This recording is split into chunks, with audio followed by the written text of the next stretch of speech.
James, a sentence I never thought I'd say. I am jealous of Donald Trump's hair at the moment. Well, Martha, I don't have any hair, and even I'm not jealous of it. Why? No, Why? let me tell you, it is hard to get volume, a volume change like he has. He pops up on stage in Las Vegas, and his hair is positively voluminous. It is bouncy, it's vibrant, he's got these nice wispy ends, and it looked like he was either fresh from the salon or possibly fresh from the toupee maker.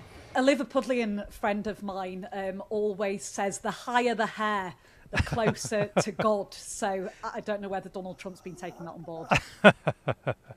I'm Martha Kellner in Los Angeles. And I'm James Matthews in Detroit, Michigan. Has the state with the Great Lakes of America pulled off the greatest turning point of the midterms so far? A Muslim democratic socialist has beaten an establishment centrist in the race to be the Democrats' candidate for the Senate. Yeah, is this a sign that left-wing politics in America is changing altogether?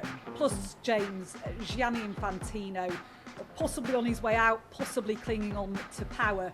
Whatever happens next, Donald Trump wants no part in it. He is not offering his old mate a helping hand. I think it's very clear that that bromance is well and truly dead. This episode, Martha, it's all about aging men needing a hair transplant, isn't it?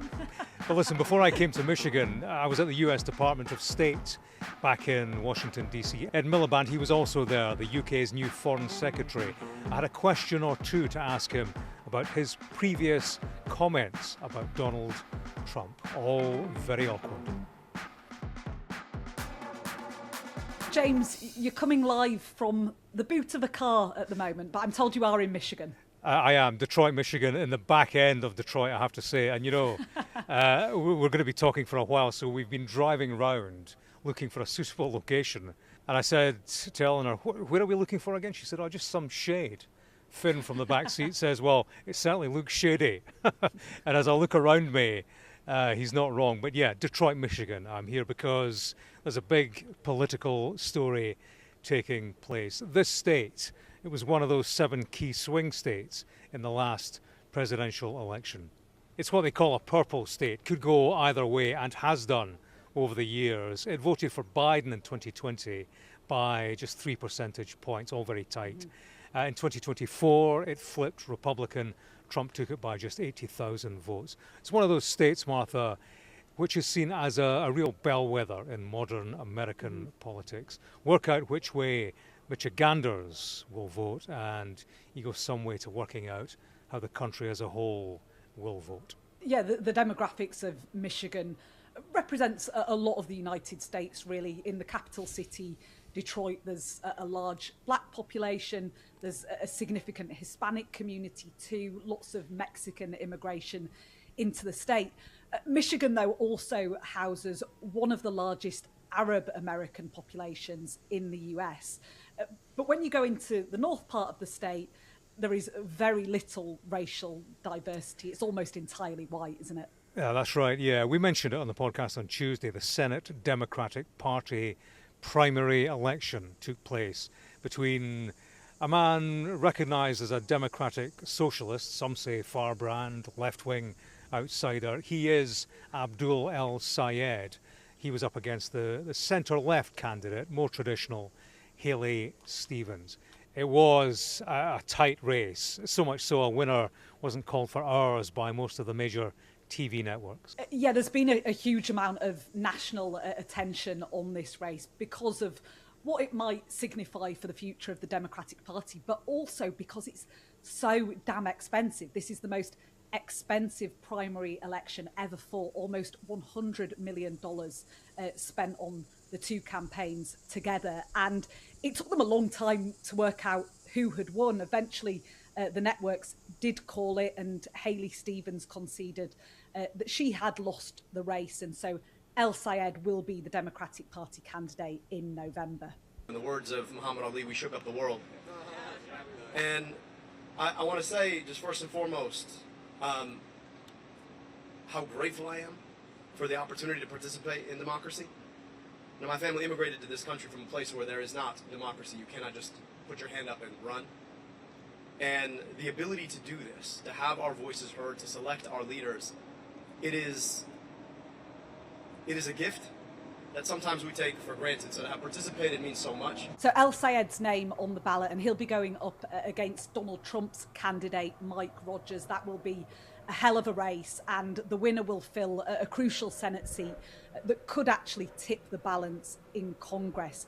It could end up being a major thorn in Donald Trump's policy agenda, or alternatively, if Rogers does win in Michigan, it could help Donald Trump secure his legacy. Yeah, if he wins in the November midterms, El-Sayed, he'll be the first ever Muslim senator in the United States. And for the Democratic Party, he needs to win if they want to flip the Senate. But as you pointed out, this is wired in very much to infighting in the Democratic Party. You just need to look at the reaction from elements of that party. Bernie Sanders, key figure on the progressive left wing, he says this: what Abdul did last night was to pull off the biggest upset in the history of modern politics, had to take on the entire national Democratic leadership, he said, from Chuck Schumer, Senate leader, on down, had to withstand over $60 million in super PAC money, half of that from something known as AIPAC. That's a pro-Israel super PAC in the United States. So their party establishment took a bloody nose. And of course the question is, where does it all go from here? Does that aggravate or increase division in the party? A party that's looking for unity and coherence ahead of the midterms, but also ahead of the 2028 elections. Of course, the Republicans, they say they are happy with the result, and they have been beating their chest about that. They saw Haley Stevens, the centrist, as more threatening to them in November, and the Republican attacks have already started on El-Sayed. Interesting, the language being used in the campaign videos. J.D. Vance, well, he was leading the way on Wednesday. We don't want the next administration, whoever, God forbid, you're going to have President El-Sayed in 3 years. We don't want him to undo all the incredible work that we've been doing. Yeah, and Donald Trump never wanted to be left out of any attack on anyone, really. He appeared on stage in Nevada. He was actually there to tout his no tax on tips policy. Obviously, lots of people are upset with the state of the economy at the moment, but he couldn't resist having a dig at El-Sayed. You lose your home, you lose your apartment, and that's where the communists will take us 100%. When I watch Abdul, he's full of shit. Totally normal response from the president. He also either pretending to or actually struggling to say the surname of El-Sayed. And he said, this could only happen to me. And I thought, what is he talking about? What does he mean, this could only happen to me? What, only you could be a president when someone with a foreign name is, wins an election? He's just total megalomaniac. But notwithstanding Trump, this is a big moment for Democratic Party politics, isn't it? Major win for the progressive left, for people like Bernie Sanders, and for the Democratic Socialists, who wouldn't have stood a chance of making a mark in this party a decade ago. And that's why you're in Michigan, James, to find out really why this happened, how it happened, and what it means for the future. Yeah, that's right. And I've been speaking to people, very interesting views across the board, I have to say. David and I will be going into greater depth on what the results here mean for the future of the Democratic Party in our latest Insider episode on Saturday. But I have to tell you, Martha, I had a real American Vox Pop moment last night. We were outside a kind of Motown club, gauging the view, and we spoke to somebody by the name of Tasha, who was great, had lots to say, and had clearly thought the whole thing through. We spoke for a few minutes. Now, bearing in mind in the UK that you have trouble actually trying to get Brits to talk to you, they're shy, run a mile from the camera. Spoke to Tasha for about 10 minutes, switched off the camera, and we were just sort of chatting afterwards. Somebody said, well, what about the vote in that particular area? She said, do you want to know about that? Well, I've got views on that. Switch that camera back on. This is good. God bless America. God bless the American Vox Pop. And sure enough, she was great. Had lots to say. So we're very grateful. But, El-Sayed's win, it could tell us so much, couldn't it, about not only what could help the Democrats in November, but also what might hinder them. And if Zohran Mamdani, mayor of New York, El-Sayed and others, if they're the leaders of a new Democratic Party, who are the new voters that would join the fold, and how do you corral the establishment behind them? To listen to that Saturday episode, join our members club for £2.99 a month or $29.99 a year. Martha, just before I left for Detroit, I was at the State Department early on Wednesday morning as the new UK Foreign Secretary Ed Miliband was in town, his first trip to the US Capitol, and he was meeting Marco Rubio, Secretary of State. Yeah, this was just a brief 30 seconds or so in front of the cameras, James, not a press conference or a bilateral meeting where they might often take questions. Yeah, all very controlled. I mean, you'll have done these things as well, Martha. The press are invited in, you stand in a room, and they are duly brought out, presented before you with a handshake, and they say nothing. They don't answer any questions, even though you're standing yards from them. We're journalists, and there are questions, serious questions of world significance that need asked of both men and the relationship between the two of them and their countries. So I took the opportunity to ask a question I felt was important of Ed Miliband. This is a man who has history with Donald Trump, a fairly awkward one, because over the years he has called him a racist, misogynist, and a man who takes idiocy to new levels. Mr. Miliband, do you still think the president is an idiot, a racist, and a misogynist? Sir, do you still hold a dim view of the president, and does it hamper your business? We're looking forward to our meeting. Thank you, guys. Thank you. It's the sort of question that, James, that takes the air from the room. Did you get that sense? People awkward about it? I not the journalist. I mean, as a journalist, I felt that was one of the most important questions. I have to say, Martha, I wasn't expecting Ed Miliband actually to answer it. Certainly not to say yes necessarily, but I did ask it because it's central to his role as Foreign Secretary here. The personality selected to deal with the Americans, to build relations with the Trump administration, has got baggage. And there's a political distance, certainly, and a personal tension that will be a challenge for him. Ed Miliband, he did say all these things about President Trump, and of course the Americans, they're no fans of him. They've got an insult for our Foreign Secretary. Ed Milliwatt, they call him, because of his support for net zero and no drilling. So it's quite the context, but these are men for whom I suppose the politics need to transcend the personal insults. And with Donald Trump, there's no guarantees about that.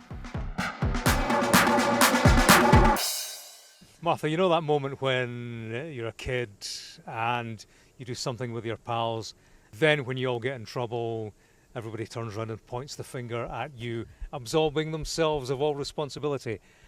You must have an example of that. I was a perfect child, James. Never happened to me. I did accidentally, actually, which haunts me to this day. I accidentally ate a girl. Do you know how you have your school bags and you hang them up in the hangers outside the classroom, and all your school bags look the same. And I accidentally went into this bag. I had an apple, which I thought my mum had put in my bag, and next thing I know, the teacher walks into the room and she says, "Who ate Antonia Di Clemente's apple?" And everyone kind of knew it was me because my hanger was next to her hanger. Yeah. But it's a pretty low level crime, that, isn't it? Antonia Di Clemente. Yeah, I'm sounds sorry. like. Did you grow up in the Princess Diaries, Martha? Sorry, Antonia. Sorry about the gag. Sorry about the apple. On Martha's behalf. Do you want to hear about my childhood crime? I certainly do. Well, I let off a stink bomb in class once, which was a great laugh at the time, until the teacher said, "Right, if I don't find out who let off that stink bomb, everybody is getting detention." So she left for 5 minutes, and of course, "That was you. You got to tell her." So she came back in. I said, "Miss Scanlon, it was me." And I'll never forget the incident. I will never forget the 100 lines I got. "I will not let off a stink bomb in class, as it gives off an offensive odour."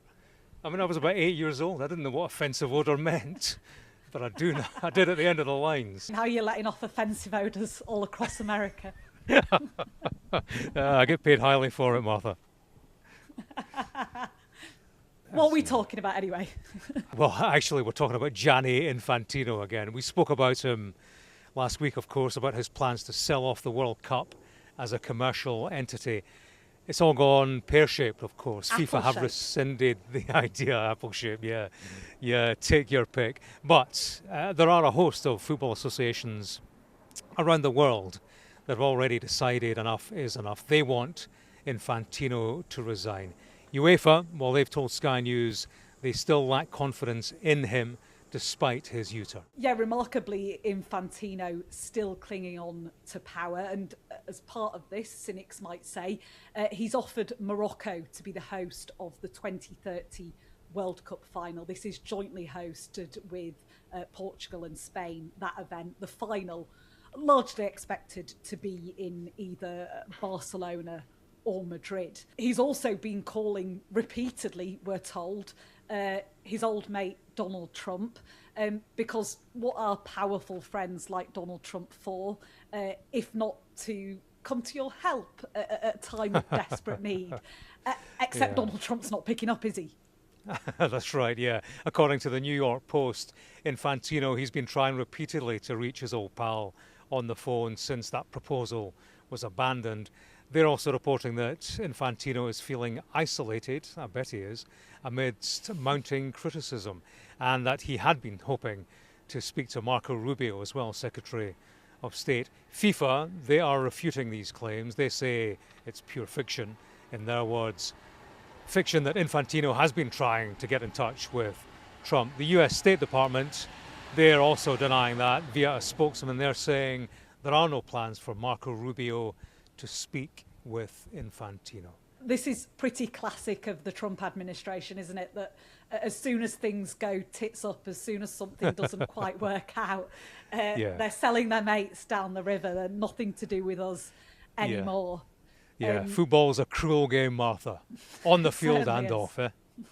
What I am enjoying about this whole story, though, in Donald Trump's America, where, you know, journalists are traduced, where they're slandered and sued on a daily basis at the moment, that this has all come from good old-fashioned journalism. You know, this story about the World Cup for sale was broken actually by a mate of mine, Martin Ziegler at the Times. Yeah. Good old-fashioned contacts-based journalism. And who knows, you know, without Martin's reporting, we might still not know that this was in the works. Infantino could have had more time to smooth it all out, to, you know, do a little few cute deals behind the scenes. And we might have been looking at, you know, the world's greatest football tournament, you know, being up for sale to the highest bidder. So, you know, I'm finding pleasure in, you know, how this has all come about. Yeah, you're right. Hat tip to Martin Ziegler. Our own Rob Harris did well in that story as well, didn't he? Yeah, he certainly did. My brief was to go to New York and try and find the money man, Joshua Kushner, who lives in a big fancy penthouse in a big fancy building downtown. And it's so big and fancy, you get nowhere near the inner sanctum. So I reckon it was 10 hours and the rest we spent at the front door and back door, actually, Martha. But he used neither. And of course, you know, he, like everybody else, he's melted away. Doesn't want any piece of it. Will obviously be monitoring closely the fate of Gianni Infantino. That's pretty much all from us for now. But before we go, we did just want to mention why you've not heard from Mark on the pod for a few weeks. He was on holiday, but his leave has been extended now. He's on compassionate leave because very sadly, Mark's dad, General Tony Stone, passed away a couple of weeks ago. So very sad news. Yeah, Martha, General Stone followed Trump 100 closely, kept us in sartorial check, didn't he? And Mark has said to us too, he was the best role model anybody could wish for. Let me read you something posted by one of his old soldier colleagues on social media. He said this: "The finest soldiers are remembered not for the battles they won, but for the men they made braver. General Tony stood like a rock and led like a flame. His courage lives on in every one of us he shaped, with honour, love and gratitude from a very special band of brothers who owe our proud existence to him. Travel well, boss. We are his men to the end.